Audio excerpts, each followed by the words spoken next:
বেনাপোলের পুটখালী গ্রামে গরুর খামারের পাশাপাশি উটের খামার গড়ে তুলেছেন এক উদ্যোক্তা।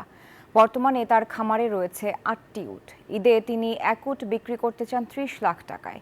এরই মধ্যে দামও উঠেছে ২৬ লাখ টাকা পর্যন্ত।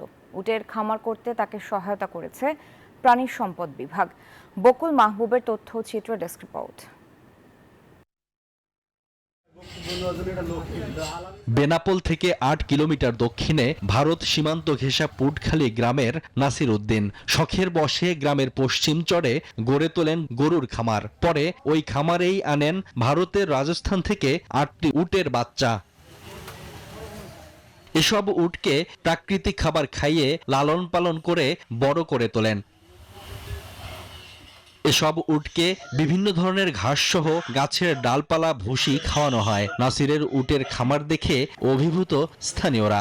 উটের খাদ্য হচ্ছে না তোমার ছোলা, তারপর হচ্ছে না আর এক রকম হচ্ছে না গমের ভুসির মতন খাদ্য, এই দুইটা খাদ্য দেওয়া হয়। আর এই যে মাঠেতে ঘাস হয়, ঘাস টাস কেটে নিয়ে এসে খাওয়ানি হয়।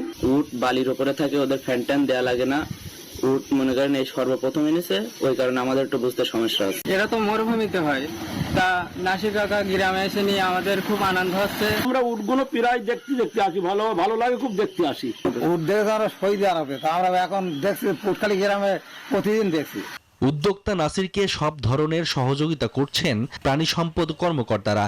কুরবানির জন্য আমাদের ৭০০ উপজেলা পর্যন্ত ১৪,২২৬টি পশু প্রস্তুত আছে। এর মধ্যে গরু, ছাগল, হাঁস সহ ভেড়া সহ উটও আছে এবং আমাদের পুটখালীতে একজন খামারি একটি উট নিয়ে এসেছেন সেজন্য এই বিষয়টি আমি শুনেছি। নাসিরের খামারের ৮টি উটের মধ্যে একটি বিক্রি হয়েছে ২৬ লাখ টাকায়।